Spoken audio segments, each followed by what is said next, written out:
वांछा कल्पतरुभ्यश्च कृपा सिन्धुभ्यैव च पतितानां पावनेभ्यो वैष्णवेभ्यो श्री चैतन्य मनोभीष्टं स्थापितं येन भूतले स्वयं रूपं ददाति स्वपदं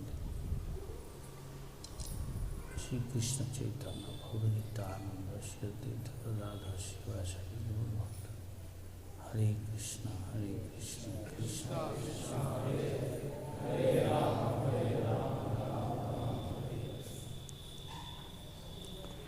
सो तो आज शुभ दिन है। जो कोई दीक्षा ले रहा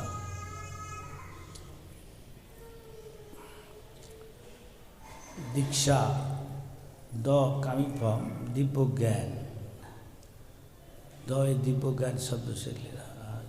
ख मीन्स क्षय हो रहा, जो उसको पाप किया उससे मुक्त। सो तो आज शुभ दिन है। जो कोई दीक्षा ले रहा ఈరోజు చాలా శుభమైన రోజు. ఎవరైతే దీక్ష తీసుకుంటున్నారో వారికి दीक्षा द कमिंग फ्रॉम दिव्य ज्ञान, द दिव्य ज्ञान शब्द से ले रहा। ख मीन्स क्षय हो रहा, जो उसको पाप किया उससे मुक्त हो जाता। దీక్ష అనే శబ్దము ది అంటే దివ్య జ్ఞానం నుంచి వస్తుంది. క్ష అంటే క్షయము, అంటే వాళ్ళు ఏవైతే పాపాలు చేస్తారో అవన్నీ కూడా వాటి నుంచి ముక్తి అయిపోతారు వాళ్ళు. तो दीक्षा मतलब दीक्षा लेने से जितना पाप किया, दीक्षा का बाद नहीं करे तो उससे मुक्त हो जाता। जो दीक्षा दे रहा वो भी ले लेता है उसको। దీక్ష తీసుకున్న తర్వాత ఇన్ని రోజులు ఏవైతే చేసిన పాపాలు ఉంటాయో ఆ పాపాల నుంచి వాళ్ళు ముక్తులవుతారు. ఎవరైతే దీక్షనిస్తారో వాళ్ళు ఆ పాపాలని స్వీకరించాల్సి ఉంటుంది. और अगर ना करे तो फिर प्रतिज्ञा करे, अभी नहीं करूँगा। ఇప్పుడు అందరూ కూడా ప్రతిజ్ఞ చేస్తున్నారు, మళ్ళీ ఇటువంటి పాపాలు చేయను అని. दिव्य ज्ञान हृदय प्रकाशित हो, अगर वो निष्कपट सरल हृदय से वो सब पालन करे कानून जो बोला निर्देश आदेश, तो दिव्य ज्ञान मतलब आत्मज्ञान भगवत जो ज्ञान ये सब दिल में प्रकट हो जाता।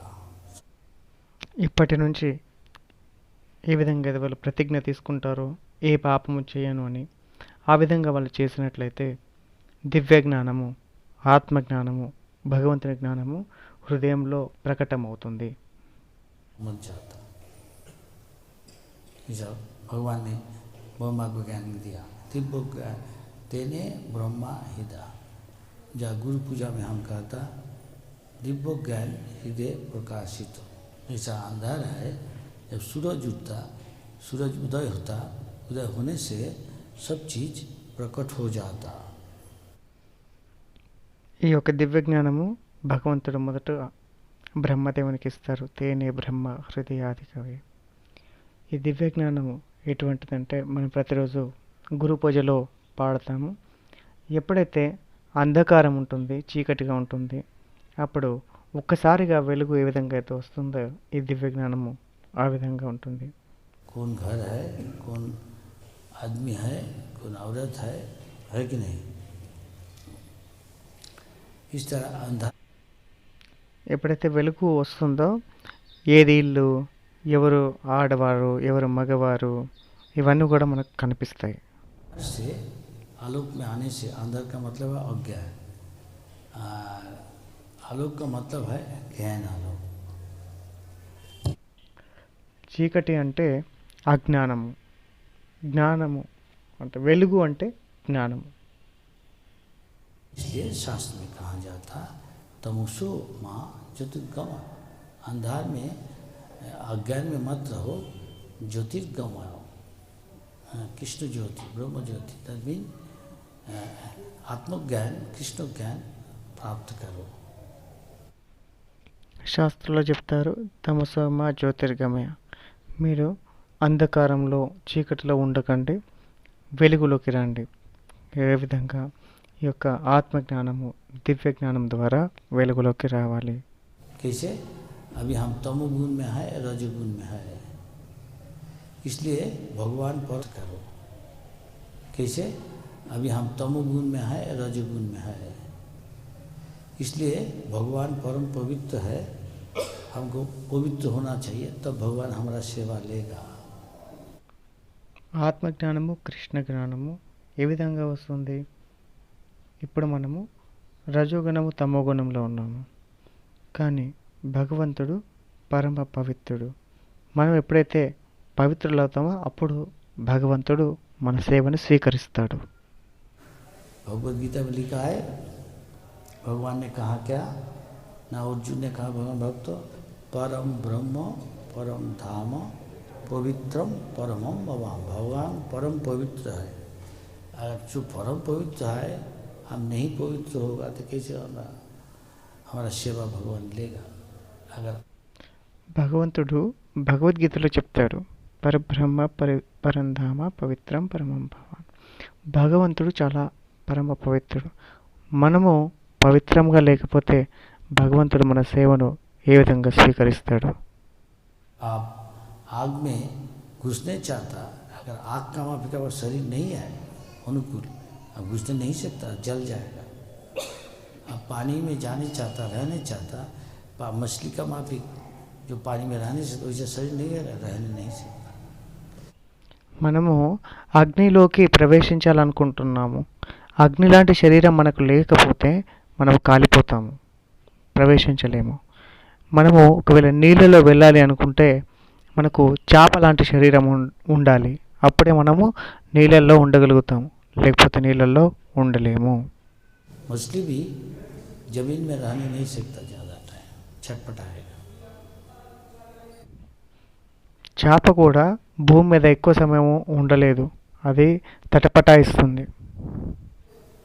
इस तरह भगवत धाम जाने के लिए हमारा जो शरीर है अभी वो असत, विनाशशाली, अज्ञानमय, ज्ञान नहीं है, आत्मज्ञान है, और तथा निरानंदमय, दुख है इसमें.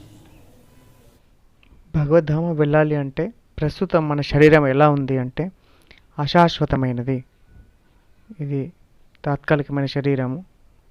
రెండవది, దీనికి అజ్ఞానంలో ఉన్నాము, జ్ఞానం లేదు, మరియు ఆనందం అనేది లేదు, నిరానందంగా ఉన్నాము. तो भगवत धाम जाने के लिए होना चाहिए सच्चित आनंद, अविनाशी, ज्ञानमय, चिन्मय एंड आनंदमय. तो इसलिए हम पूछता, आप यहाँ प्रैक्टिस कर रहा भगवत धाम में जाने के लिए. सो भगवत धाम भगवान का ये जो सेवा है, ये सेवा भगवत धाम से अभिन्न है. ये सेवा करने से धाम का जो क्या है भाव है वो अनुभव कर नहीं सकता. इसलिए हम कभी पुस्तक భగవద్ధామానికి వెళ్ళాలి అంటే మన శరీరము శాశ్వతంగా ఉండాలి, జ్ఞానమయంగా ఉండాలి, ఆనందంగా ఉండాలి. అందుకనే నేను ప్రశ్నిస్తున్నాను, అడుగుతాను మామూలుగా, ఏ విధంగా అయితే ఇక్కడ సేవ చేస్తున్నారో భగవంతునికి, ఆ సేవ వైకుంఠంలో సేవ కంటే అభిన్నము. कौन कौन अभी हरि भजन करके देखा, आपको संतोष है, आप आनंद में है कि नहीं? आप మీరు ఇక్కడ కూడా భజన చేసి సాధన చేసి అందరు కూడా ఆనందంగా ఉన్నారు, అవునా కదా? आपने कोई पूछ नहीं सकता आत्मसमीक्षा. हाँ, आप क्या प्रसन्न है ना विषन्न है? మిమ్మల్ని మీరు ప్రశ్నించుకోండి. మనము ప్రసన్నంగా ఉన్నామా, విషన్నంగా ఉన్నామా, ఆనందంగా ఉన్నామా, లేకపోతే నిరానందంగా ఉన్నామా? ఇది ఆత్మ సమీక్ష చేసుకోవాలి మనకు మనం. अगर ठीक से भजन नहीं कर रहा, कपटी है, कुछ बुरा मत मानना. तो निष्कपट से नहीं कर रहा तो भजन में आनंद नहीं मिलेगा. అయితే ఎవరైతే నిష్కపటముగా సాధన చేయట్లేదో, భజన చేయట్లేదో అంటే తప్పగా అనుకోకండి. ఎవరైతే అంటే నిష్కపటంగా భజన చేయకపోతే వాళ్ళకి ఎప్పుడు కూడా భక్తిలో ఆనందం అనేది రాదు. अच्छा, तो इसलिए हम अभी ये आपको मंत्र पढ़ाएगा। मंत्र मन मन जो यहाँ है, इस इधर है, माया में है, अज्ञान में है। माया से उसको ज्ञान में ले आने के लिए कहा जाता है मंत्र। वहाँ से उसको त्र मीन्स उद्धार करता है, त्रावते। అందుకని నేను ఇప్పుడు ఒక మంత్రాన్ని ఇస్తాను. మన్ అంటే మనస్సు. మనస్సు ఇప్పుడు ఇక్కడ ఎట్లాగైతే ఉందో అజ్ఞానంలో ఉందో ఆ అజ్ఞానం నుంచి త్రాయతే అంటే బయటకు తీసుకురావడానికి మంత్రము. मन को मन बंदर का माफी की इधर उधर घूम रहा है कि नहीं? మనసు కోతిలాగా అటు ఇటు జంప్ చేస్తుంది కదా, అవునా కదా? हम लोग मंत्रोच्चारण कर रहे हैं। बेसिक चर्चा take out outside no you can అందుకనే మనము మంత్ర ఉచ్చారణ చేస్తున్నాము. डिस्टर्बिंग एलिमेंट कनेक्ट करिए। अच्छा, पवित्र अपवित्र व सर्वावस्थान। पवित्र मीन्स क्लीन, शुद्ध, और अपवित्र मीन अनक्लीन। तो हमको सबको अंदर में कुछ अपवित्रता है। हम लोग सोच रहा ये शरीर मैं हूँ, हैं, काम क्रोध लोभ मोह ऐसा दिया है, ये सब अपवित्रता है। మనము పవిత్రంగా అపవిత్రంగా అంటే మనసులోకి మనకు కొన్ని అపవిత్రమైన విషయాలు ఉన్నాయి. మనందరం కూడా అనుకుంటున్నాము నేను ఈ శరీరాన్ని. अज्ञान हर एक कुछ का चीज़ है। ఇది అజ్ఞానము. महात्मा ने कहा चेतो दर्पण मार्जनम। कैसे हरि भजन करके हरि नाम करना चाहिए। और अभी अशुद्ध है, हम लोग बहुत काम करता जैसे डॉक्टर कहते ऐसा ऐसा नहीं करना चाहिए, आपको शुद्धि होने लगे। చైత్ర మహాప్రభు చెప్తారు చేతో దర్పణ మార్జనం. ఇప్పుడు మన హృదయాన్ని శుద్ధి చేయాలి. ఏ విధంగా అంటే హరినామంతో చేయాలి. ఎప్పుడైతే డాక్టర్ దగ్గరికి వెళ్తామో ఆ డాక్టరు చెప్తారు ఇలా ఇలా చేయండి మీరు అని. तो आपको स्वास्थ्य आप प्राप्त कर नहीं सकता, नहीं तो बीमारी में आप गिर जाएगा। డాక్టర్ చెప్పినట్టు చేస్తే మనకు ఆరోగ్యంగా ఉంటాము, అంటే మన అనారోగ్యం అనేది పోతుంది. లేదంటే మళ్ళీ మనకు అనారోగ్యంలోనే ఉండిపోతాం. दुनिया के मतलब है यहाँ आने से ही हम लोग अशुद्ध है, इसलिए हमको ये सब दुख भोग करने में क्या है तो क्या है। ఈ ప్రపంచం అంటేనే మనం ఇక్కడికి వచ్చినామంటే మనకు దుఃఖాన్ని అనుభవించాల్సి ఉంటుంది. जन्म होने से मृत्यु भी होगा, उसके बीच में रोग शोक जरा व्याधि ये सब है। ఏంట దుఃఖాలు? జన్మ తీసుకోగానే మృత్యు అనేది ఖచ్చితంగా వస్తుంది. ఈ రెండింటి మధ్యలో ముసలితనము రోగాలు ఇవన్నీ కూడా వస్తాయి. लेकिन जो पवित्र अपवित्र बात कुछ शुद्ध है क्लीन है, लेकिन जो शरीर जो याद करेगा क्या पुंडरीकाक्षम, भगवान के नाम है पुंडरीकाक्षम, कमल लोचन लोटस है शरीर, उनका याद करेगा जो देवता लोग कर रहा ओम तद। అయితే ఎప్పుడైతే పవిత్రంగా ఉంటారు హృదయంలో, ఎప్పుడైతే ఎస్ మరేత్ పుండరీకాక్ష, మనము పుండరీకాక్ష అంటే ఎవరి యొక్క కన్నులు తామర పువ్వు ఆకుల్లాగా ఉంటాయి, తామర పువ్వు రేకుల్లాగా. అటువంటి భగవంతునికి ఎప్పుడైతే మనం స్మరిస్తామో దేవతలు కూడా ఆ భగవంతుని ఎప్పుడు స్మరిస్తారు. विष्णु परम पदम सदा पश्यन्ति सूरय, हमेशा भगवान को चरण ध्यान कर रहा है। దేవతలు ఎప్పుడు కూడా భగవంతుని యొక్క చరణాలను స్మరిస్తూ ఉంటారు. जो ध्यान करने से अगर अंतिम समय आ जाए प्राण का टाइम में याद करने से भगवान क्या बोला, अंतकाले च मामे भव शरण मुक्ता कलेवरम। अंतकाल किसको आएगा? भगवान का नाम रूप गुण लीला याद जो अभी प्रैक्टिस कर रहा, अभ्यास कर रहा है। इसलिए ఆ విధంగా మనము నిత్యం కూడా స్మరిస్తే చివరికి మన యొక్క మరణ సమయం వరకు భగవంతుడు భగవద్గీతలో చెప్తారు. అంత్యకాలే చ మామేవ, చివరి క్షణంలో ఎవరైతే భగవంతుని స్మరిస్తారో, ఎవరు స్మరిస్తారు? ఎవరైతే ఇప్పుడు సాధన చేస్తున్నారో, ప్రాక్టీస్ చేస్తున్నారో, अभ्यास है ना, तू वैराग्य ना, वैराग्य किस में? इस संसार में वैराग्य आना चाहिए। किसको होता वैराग? जो भगवान का सेवा कर रहा, भजन कर रहा, वासुदेवे भगवती भक्ति योग प्रयुक्त। भक्ति योग करने के लिए ये सब शुद्ध होना चाहिए। क्या शुद्ध है? हाँ, అభ్యాసైనతో వైరాగ్యం అనేది రావాలి. భగవంతుని నిత్యం కూడా స్మరించాలి. ఎప్పుడు వస్తుంది? భగవత్ సేవ ద్వారా వస్తుంది. పవిత్రం అవుతున్నామా మరి మనం? स्वास्थ्य के लिए तो डॉक्टर वाला कहते ये सब कहीं करो, ये सब नहीं करो, ये दवा लो, ऐसा ऐसा नहीं करो, ये कहेगा। అంటే ఏ విధంగా అయితే డాక్టర్ దగ్గరికి వెళ్తే డాక్టర్ అంటారు, ఇది తినండి, ఇది తినండి, ఇలా ఇది తినొద్దు, ఈ విధంగా అంటారు. ఇవన్నీ మనం పాటిస్తే మనము ఆరోగ్యవంతులుగా అవుతాము. तो हमको अभी अभी जल करेगा, जल का मतलब क्या है? इस आग जलाएगा, जलते रहेगा। लेकिन आप जब में पानी डाले तो आग नहीं जलेगा। ఇప్పుడు చూడండి, మనము आग का యజ్ఞం చేస్తున్నాము. యజ్ఞం చేస్తే దాంట్లో మంట అనేది వస్తుంది, అగ్ని ఉత్పన్నమవుతుంది. ఈ అగ్నిలో మనము నీళ్లు పోసామనుకోండి, అప్పుడు అగ్గి మంటలు ఆరిపోతాయి, మళ్ళీ మండదు. होता है प्योर, सबको जला देता, आपने को कुछ होता नहीं। ये भगवान అగ్ని అంటే సమస్తాన్ని కూడా అది కాల్చేస్తుంది, కానీ దానికి ఏమి కాదు. का थोड़ा सा शक्ति का प्रकाश है। कीर्ति ऑफ तेज मरुद्भूम, ఇటువంటి అగ్నికి అటువంటి శక్తి ఎట్లా వచ్చింది?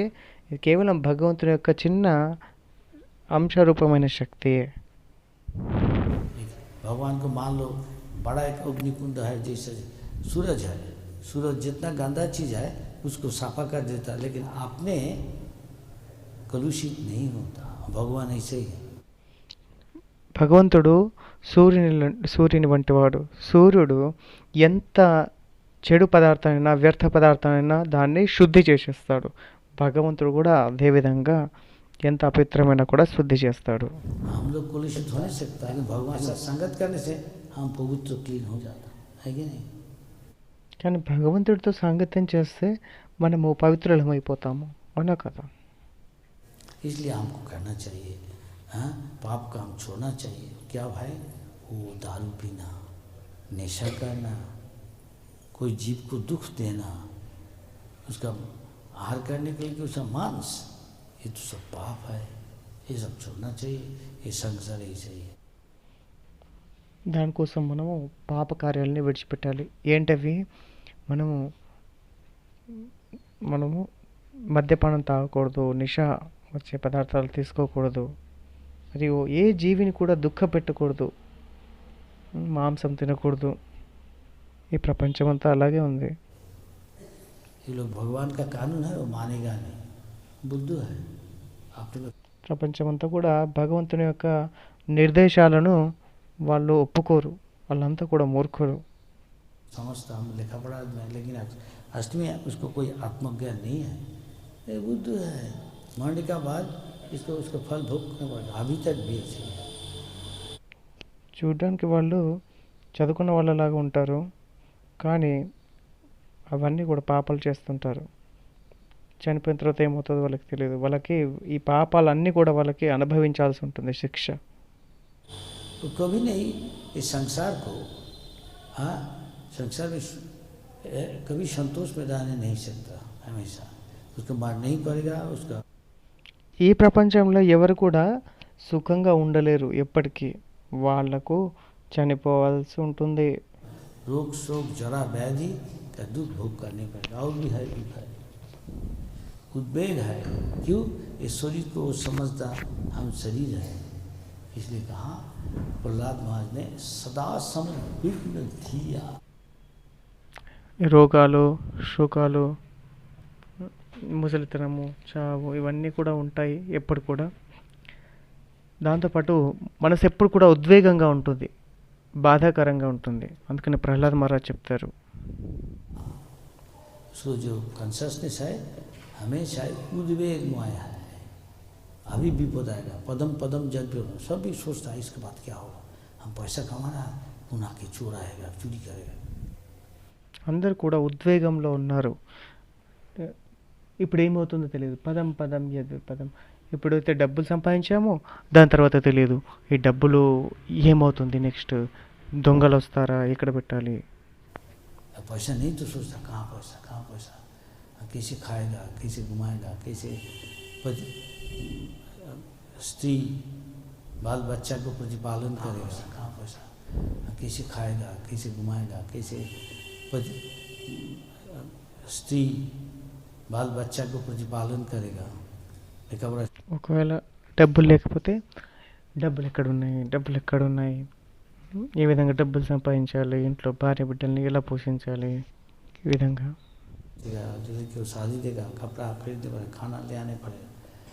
పిల్లలకి చదివించాలి, పెళ్లి చేయాలి, డబ్బులు తీసుకురావాలి, అందరికీ భోజనాలు ఏర్పాటు చేయాలి, విందు ఏర్పాటు చేయాలి, ఇంటి కిరాయి ఇవ్వాలి. सदा हमेशा समुद्विग्न सम्मक उद्विग्न, हमेशा दुश्चिंता में एक चिड़िया को देखे इधर उधर, बंदर इधर उधर देख रहा, ఎప్పుడు కూడా ఉద్విగ్నంలోనే ఉంటారు మనసు. ఎప్పుడైతే ఒక పక్షిని చూసినట్లయితే ఎప్పుడు అటు ఇటు చూస్తూ ఉంటుంది. అదే కోతి కూడా అటు ఇటు చూస్తుంది, ఎవరైనా వస్తున్నారేమో అని. ఎవరైనా వచ్చి నాకు కొడతారు. भक्त है उसका पता है नारायण परायण,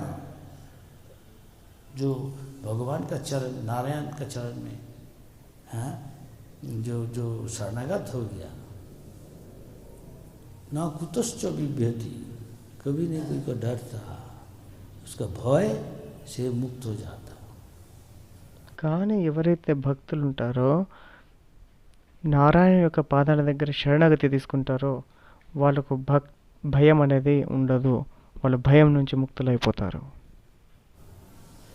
इसलिए हम लोग गाना गाता, भज हुरे मन श्रीनंदन अभय ये कुत्ता कर नहीं सकता, नहीं मनुष्य जीवन में कभी कर नहीं सकता, लेकिन कितना मानुष कई आदमी आता है इधर, जो जो जो पुण्यवान है, जो निष्पाप है, पाप नहीं किया, वही भजन करने आता.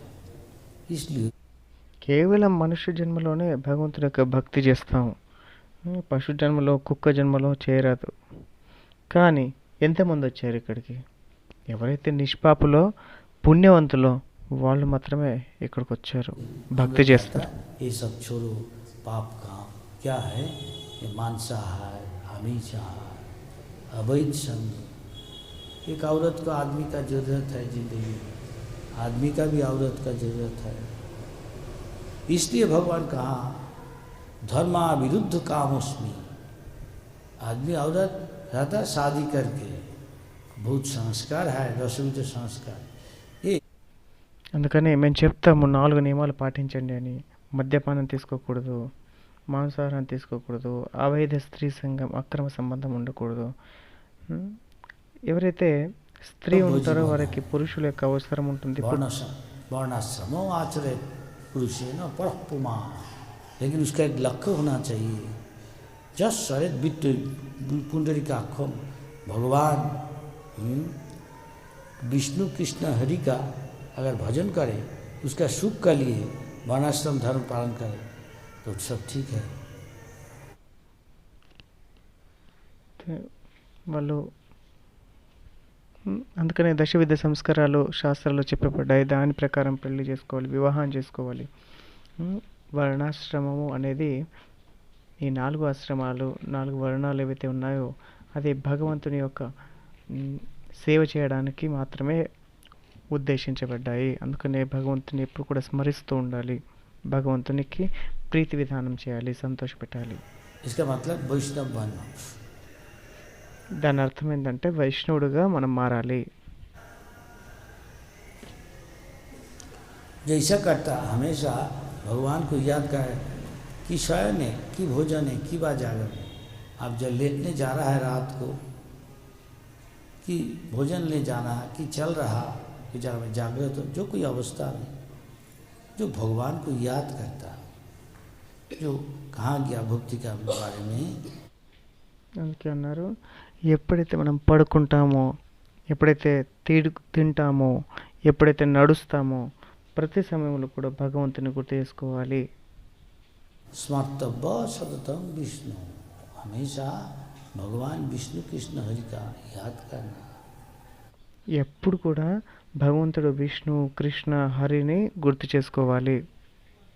अच्छा, सब कानून का వాళ్ళ యొక్క చరణాలు గుర్తు చేసుకోవాలి.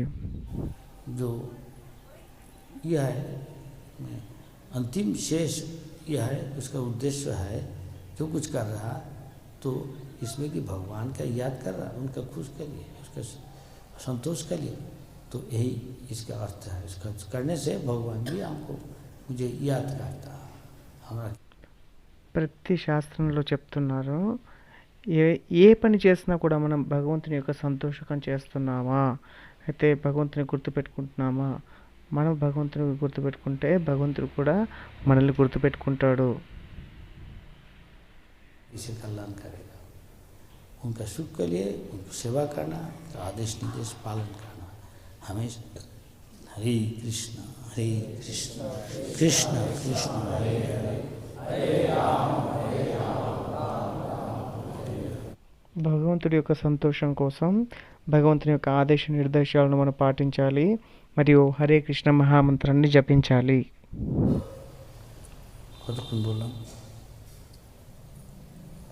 little time, I don't say some. So this is ये शुद्धिकरण है. तब ये आज ये आप प्रतिज्ञा करेगा, आज से हम ये सब काम करेगा. अगर वो जो निष्कपट हृदय से करेगा, जरूर हो उसको फल होगा इसका. ఇది ఇప్పుడు దీక్ష అనేది శుద్ధీకరణం అన్నట్టు ఈ పద్ధతి. ఇప్పటి నుంచి ప్రతిజ్ఞ చేస్తారు, ఏ పాపము చేయమని. ఎవరైతే నిష్కపటంగా చేస్తారో ఖచ్చితంగా వాళ్ళకు ఫలితం అనేది ఉంటుంది. आज जो कपटी है उसका लिए तो असुविधा होगा. ఎవరైతే కపట బుద్ధి ఉంటుందో వాళ్ళకి కష్టంగా ఉంటుంది. ना सोचिए, इसलिए आग का सामने में इसके लिए सब भक्तों का वैष्णवी का उपस्थिति में, भगवान नारायण का उपस्थिति में हम प्रतिज्ञा कर रहा, इसको पालन कर ले. అందుకనే మనం ఇప్పుడు అగ్ని ముందట, యజ్ఞం ముందట, అందరూ వైష్ణవుల ముందట, భగవంతుని యొక్క ముందట ఇప్పుడు మనం ప్రతిజ్ఞ తీసుకోబోతున్నాము. दृढ़ प्रतिज्ञा होना चाहिए. దీంట్లో మనకు చాలా దృఢంగా ప్రతిజ్ఞ చేయాల్సి ఉంటుంది. अगर जो ये नहीं कर रहा उसके लिए हम लोग को करते हैं, जो कपटी है वो सरल नहीं है, उसके लिए ना ये जिंदगी में संतोष में रहेगा, आनंद में रहेगा, ना अगले जीने में रह नहीं सकता. అయితే ఎవరైతే కపటంగా ఉంటారో, ప్రతిజ్ఞ తీసుకొని చేయరో, వాళ్ళ గురించి ఏం చేయలేము. వాళ్ళు ఈ జీవితంలో ఎప్పుడు సంతోషంగా ఉండరు, ఇంకా వచ్చే జన్మలో కూడా ఎప్పుడు సంతోషంగా ఉండరు. जो शास्त्र विधि उत्सित जाओ, ये शास्त्र में लिखा है. जो शास्त्र विधि पालन करता नहीं, आपने स्वतंत्र रूप में रहता, अपनी इच्छा से चलता. कोई भगवान का जो प्रतिनिधि गुरु से निर्देश में चलता नहीं, चलेगा नहीं. శాస్త్రంలో చెప్పినట్టుగా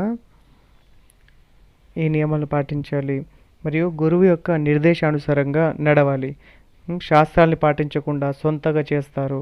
గురువుల్ని ఎప్పుడు కూడా అంటే గురువు ఆదేశానుసారంగా నడవరు.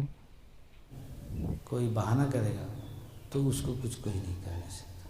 నాటకాలు చేస్తూ ఉంటారు కాబట్టి వాళ్ళకి ఎవరు ఏం చేయలేరు. ऐसा है. जैसे कोई शहर में कोई शहर बना रहा सरकार ने, तो कभी कभी उसका सभी जेल खाना भी बनाता. इस तरह ఎప్పుడైతే మన యొక్క పరిపాలనలో మన ప్రభుత్వం ఉంటుంది కదా, ఎప్పుడైతే ప్రభుత్వం ఏర్పడుతుందో అప్పుడు ఆ ప్రభుత్వంలో కొత్త ప్రభుత్వం ఏర్పడితే ఒక కొత్త రాజ్యంలో, దాంతోపాటు రాజ్యంలో ముఖ్యంగా జైలుని కూడా పెడతారు. भगवान भी दुनिया किया, ये इसको जेल कहाँ जाता. ये भगवान का धाम भी है, वही सबसे बड़ा है, वहीं ज़्यादा से ज़्यादा जीव है. और जो उसको मानता नहीं भगवान का कानून को, अपने स्वतंत्र रहना चाहता, सब चीज़ में अधिकर्ता बनना चाहता, लॉर्ड इज ओवर मेटेरियल, और साथ साथ अपनी को सस्ता, हम सब चीज़ का भोक्ता है, मालिक है। అదేవిధంగా కృష్ణుడి యొక్క ధామము, గోలోక ధామం ఉంది. ఈ యొక్క ప్రపంచం భూలోకం ఏదైతే ఉందో అది కూడా ఇది జైలు అన్నట్టు. కానీ భగవంతుడి యొక్క ధామంలోనే చాలా జీవులు ఉంటాయి, చాలా అద్భుతంగా ఉంటుంది. కానీ ఎవరైతే భగవంతుని యొక్క ఆదేశాలను పాటించరో, స్వతంత్రంగా ఉండాలనుకుంటారో, ప్రకృతి మీద ఆధిపత్యం, ప్రతి వాళ్ళ మీద ఆధిపత్యం చేయాలనుకుంటారు, तो उसके लिए जेल है। అందుకని వాళ్ళ కోసం ఈ జైలు సంసారం. तो से ही ध्रुव मृत्यु, ये दुख उसको भोग, जेल में कोई भी नहीं सूखे रहने सकता, होते नहीं सकता। कोई फर्स्ट क्लास कैदी, सेकेंड क्लास कैदी, थर्ड क्लास, तृतीय श्रेणी, प्रथम श्रेणी, द्वितीय श्रेणी कैदी, कैदी कैदी है, प्रिजनर। ఈ జైల్లో ఎవరు కూడా సుఖంగా ఉండలేరు. అయిండొచ్చు, జైలులో కూడా రకరకాల సెల్స్ ఉంటాయి. కొంతమంది ఫస్ట్ క్లాస్, జైల్లోనే ఫస్ట్ క్లాస్ ఉంటుంది, సెకండ్ క్లాస్ ఉంటుంది, థర్డ్ క్లాస్ ఉంటుంది. कैदी का था प्रिजनर, ఖైదీ. कैदी ఆ జైళ్ళలో కూడా ఫెసిలిటీస్ ఉంటాయి, కానీ ఎవరు సంతోషంగా ఉండలేరు. कैद खाना में आता। तो हम लोग ऐसा है, लेकिन जो पुण्यात्मा है, भगवान का शरणागत होने के लिए आया, वही है हम लोग है। शरण करने से भगवान तुष्ट होके कि धीरे धीरे उसका चरण में ले आता। इसलिए కానీ ఎవరైతే పుణ్యాత్ములో వారు ఇప్పుడు భగవంతుని యొక్క శరణాగతి తీసుకోవడానికి వచ్చారు, భగవంతుని యొక్క ఆదేశాలను పాటిద్దామని. उनका प्रतिनिधि का निर्देश में काम करना चाहिए साधु शास्त्र गुरु।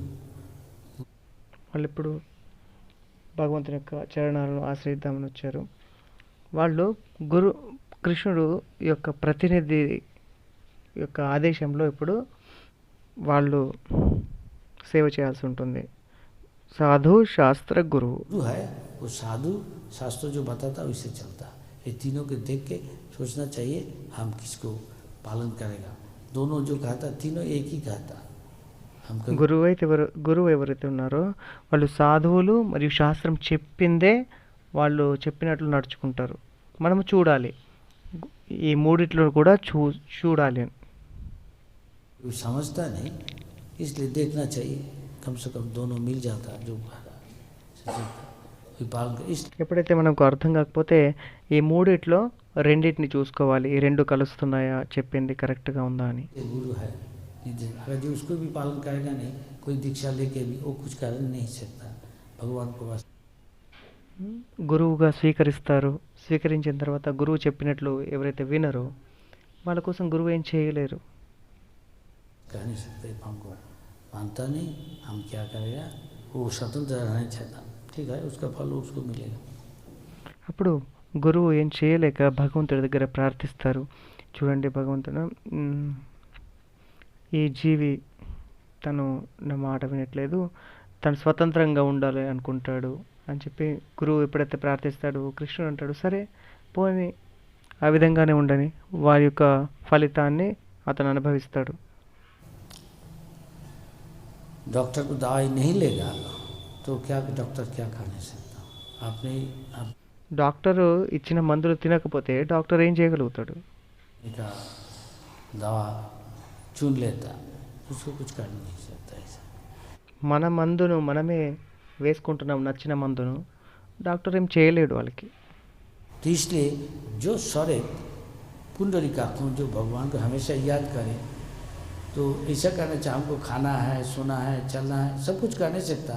आजकल अगर कृष्ण भक्ति भावित होकर करे, हरि भक्ति भावित है, तब यह सब टाइम में ही भगवान को प्रेम से याद कर नहीं सकता। हम भगवान के लिए रसोई कर रहा है, भगवान के लिए बाहर जा रहा है, भगवान के लिए। అందుకనే ఎప్పుడు కూడా భగవంతుని ఒక చరణాలు స్మరిస్తూ ఉండాలి. గురువు యొక్క ఆదేశంలో మనము తినేటప్పుడు, నడిచేటప్పుడు, పడుకునేటప్పుడు ఎప్పుడు కూడా భగవంతుని స్మరిస్తూ ఉండాలి. మనము వండుతున్నాము, నేను భగవంతుడి కోసం వండుతున్నాను, బయటికి వెళ్తే నేను భగవంతుడి కోసం వెళ్తున్నాను. शरीर को विश्राम देने के लिए, भगवान की सेवा करने के लिए हम सो रहा, तो ऐसे నా శరీరానికి విశ్రామం కావాలి, ఎందుకంటే భగవంతుని సేవలో దీన్ని పెట్టడానికి. 24 घंटा जो भगवान को याद करता, भगवान भी उसको याद करता, उसकी संभावना है चाहे तो एक जीवन में भी भगवान के पास चला जा नहीं सकता। ఈ విధంగా 24 గంటలు కూడా కృష్ణుని స్మరిస్తూ ఉంటే కృష్ణుడు కూడా తనను స్మరిస్తాడు. అప్పుడు మనకు ఈ ఒకటే జీవితంలో భగవంతుని యొక్క ధామానికి దగ్గరికి వెళ్ళే అవకాశం ఉంది. अगर गलती है तो फिर आने पड़ेगा, जब तक नहीं पूरा भगवान में आसक्ति हो जाए और कोई अपराध ना करे तो आसानी से भगवान प्राप्त हो जाए। ఎప్పటివరకైతే పూర్తిగా ఆసక్తి అంతా కూడా భగవంతుని చరణాల దగ్గర ఉండదో మరియు ఈ నిరపరాధంగా అంటే అపరాధం చేయము, అప్పటి వరకు మనం వెళ్ళలేము భగవంతుడి దగ్గరికి. तो इसको कहा था क्लीनिंग प्रोसेस और शुद्धिकरण, इसलिए ये सब तपस्या है। क्या तपस्या है? దీన్ని శుద్ధీకరణ అంటారు. ఇదంతా కూడా ఒక తపస్య. ఏం తపస్య? चाहता नहीं, आप कोई जाने चाहता कि हम इतना परिश्रम किया, श्रमदान किया, दिन भर पैसा उपाय के लिए, आज संडे है, आज होगा सुबह, ठीक है, आज 10 घंटा नींद जाओ। नहीं, మనము ప్రొద్దున లేవాలి. మనం అనుకుంటాము నేను ప్రతిరోజు పనిచేస్తున్నాను, ఈరోజు సండే ఇంకా నేను 10 గంటలు పండుకుంటాను, లేవను. లేదు అట్లా నడవదు. ये तमोगुण है। 6 घंटा नींद ही काफ़ी है। अगर आपका बीमारी ना है पूछ लीजिए, बीमारी है तो पूछ लेना, गुरु प्रसाद तो बताएगा क्या है, लेकिन बहाना करेगा। లేదు 6 గంటలు నిద్ర చాలు. ఒకవేళ మీకు శరీరం బాగలేదు అంటే గురువు దగ్గరికి వెళ్ళి అడగాలి, గురువు చెప్తాడు. కానీ నాటకాలు ఆడితే फल मिलेगा। అటువంటి ఫలితమే దొరుకుతుంది. నాటకాలు వేయకూడదు.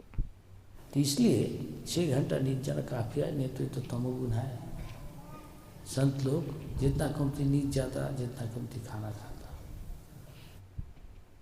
6 గంటల కంటే ఎక్కువ నిద్రపోతే తమో గుణం అవుతుంది. అందుకనే సంత పురుషులు సాధువులు తక్కువ తింటారు, తక్కువ పడుకుంటారు. खाना तो भी प्रसाद खाना चाहे प्रसाद खाना, तो क्या सुबह उठना चाहिए, जल्दी लेट जाना चाहिए। ఏమైనా తినాలి అనుకుంటూ కూడా కేవలం కృష్ణుడికి అర్పించిన ప్రసాదాన్ని మాత్రమే తీసుకుంటారు. మనము తొందరగా లేవాలంటే తొందరగా పడుకోవాలి. जल्दी सज्जा तक करने सकता, ब्रह्म मुहूर्त करके नहा के भगवान का आरती में उपस्थित होना। ఉదయాన్నే లేవాలి, తొందరగా లేవాలి, స్నానం చేయాలి. బ్రహ్మ ముహూర్తంలోనే భగవంతుడి ముందట మనము నిలబడాలి. तब क्या होगा? मंगल आरती करने से सारा दिन मंगलमय होगा, अमंगल अकल्याण कुछ नहीं होगा। భగవంతుడి ముందట నిలబడి మనం ఆరతి చేయాలి, మంగళారతి అంటే ఏంటంటే ఆ రోజంతా కూడా మంగళకరంగా ఉంటుంది. ఆ రోజు ఏం అమంగళం కానీ హాని కానీ జరగదు.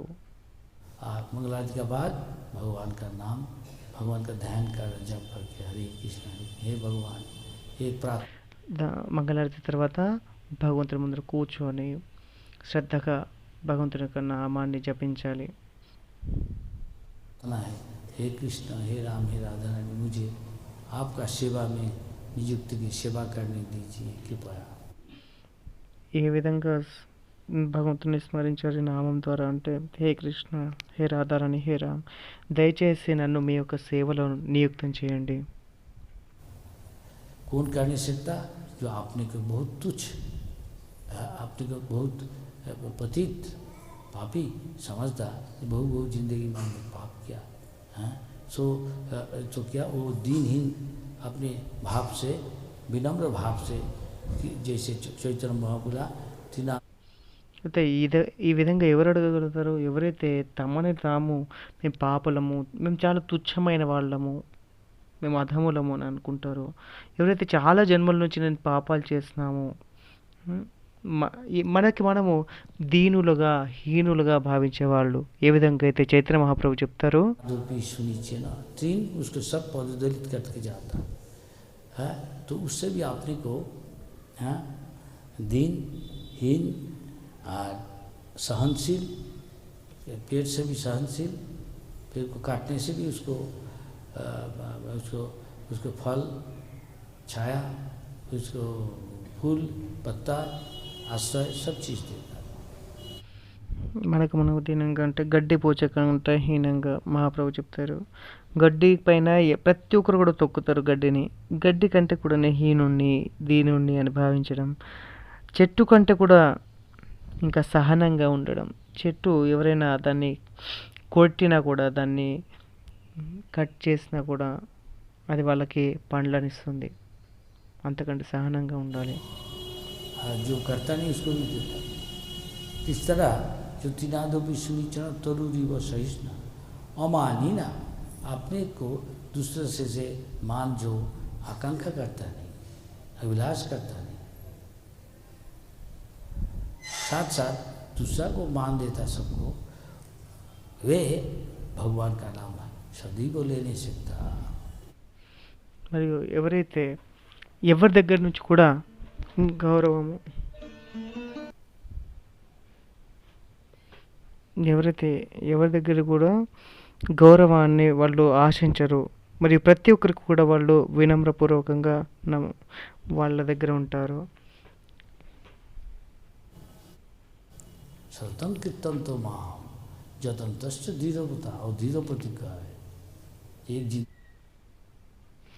వాళ్ళు मात्रమే భగవంతుని యొక్క నామాన్ని స్మరిస్తారు. भगवान के पास हम चला गया, ठीक से पालन करते सब भगवान जो बोला। दस चिंतन सतम चिंतन तो सतम कीर्तन तो माम जतंतश्च धीरवता नमस्संतश्च माम भक्ता, उनको भक्तों को नमस्कार करता है, चाहे हो मैंने का शरीर देके चाहे तो मन देके, हाँ जो जैसे हो। नित्य युक्त उपासते, 24 घंटा भगवान का संतोष करे, भगवान का उपासना सेवा हरि को लेने से वो है सतम कीर्तन तो వాళ్ళు మాత్రమే భగవంతుడి యొక్క నామాన్ని నిరంతరంగా కూడా జపిస్తారు. जतंतश्च धीरवता और धीरपति का है एक जिंदगी भगवान के पास हम चला गया, ठीक से पालन करते सब भगवान जो बोला। दस चिंतन सतम चिंतन तो सतम कीर्तन तो माम जतंतश्च धीरवता नमस्संतश्च माम भक्ता, ఆ విధంగా ఒకే జన్మలో వారు భగవంతుడి యొక్క ధామానికి వెళ్తారు. भक्तों को नमस्कार करता है, चाहे हो मैंने का शरीर देके चाहे तो मन देके, हाँ సతతం కీర్తయంతో మాం, ఎప్పుడు కూడా వాళ్ళు 24 గంటలు కూడా భగవంతుని యొక్క నామాన్ని స్మరిస్తారు. వాళ్ళు నమస్సంతశ్చ మాం భక్త్యా, వాళ్ళు ఎప్పుడు కూడా కృష్ణుని నమస్కరిస్తారు, కృష్ణుడి యొక్క భక్తులను నమస్కరిస్తారు. ఏ విధంగా శారీరకంగా నమస్కరిస్తారు లేదా మనసులోనే ఎప్పుడు కూడా నమస్కరిస్తూ ఉంటారు. जैसे हो नित्य युक्त उपासते, 24 घंटा भगवान का संतोष करे, उनके उपासना की सेवा करता वो है 24 గంటలు కూడా భగవంతుని యొక్క సంతోషం కోసం వారు సేవ చేస్తారు. भक्त का लक्षण है भगवान जैसे कहा मत चित्त मदगत, ఇది సంతుల యొక్క అంటే సాధువుల యొక్క భక్తుల యొక్క లక్షణం. ఇంకా ఏం చెప్తారంటే बोधवंत इस करने के लिए पाप काम को उसे वर्जित होना चाहिए, उसे क्या जो बोला दूसरा को दुख देना, हमका इंद्रिय तृप्ति के लिए आमिषाहार करना ये वर्जित है, अवैध संग।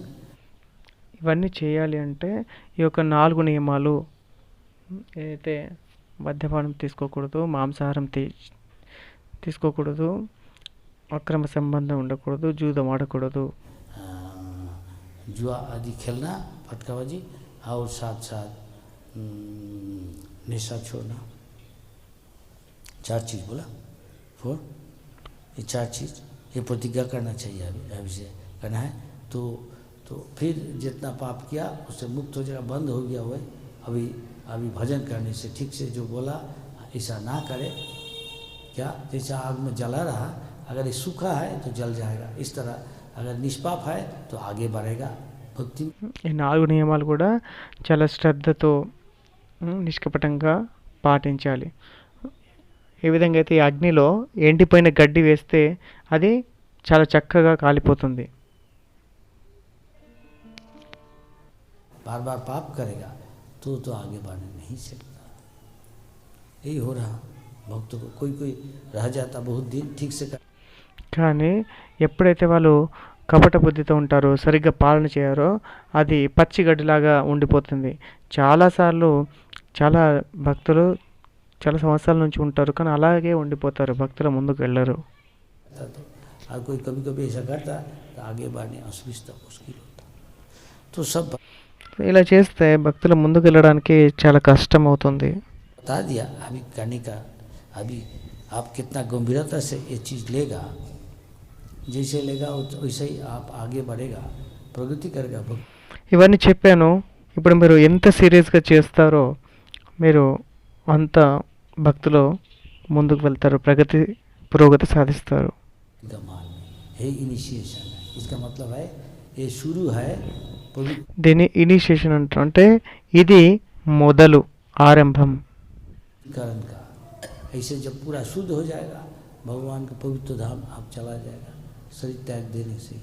साथ साथ ఇలా చేస్తే మనం మొత్తం శుద్ధమైపోతాము, పవిత్రమైపోతాము, ఇంకా భగవంతుడి యొక్క ధామానికి వెళ్ళిపోతాము.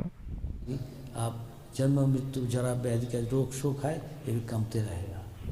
ये जिंदगी में इससे आप निश्चित हो जाएगा जब भगवत धाम जाने के बाद तो सब नो मोर. और जन्म मृत्यु जरा व्याधि रोग शोक कुछ नहीं है. మనకు అప్పుడు సుదృఢంగా విశ్వాసం కలుగుతుంది. ఎప్పుడైతే చాలా చక్కగా సాధన చేస్తే ఈ జన్మలో మనం భగవద్ధామంకి వెళ్తాము, మరియు జన్మ మృత్యు జరా వ్యాధి ఇవన్నీ కూడా ఇంకా వీటి నుంచి ముక్తులు అవుతాము. हरे कृष्ण. कोई का कोई सवाल है पूछिए तो हम बताए. टाइम कमती है इसलिए अभी नहीं पूछिए. హరే కృష్ణ.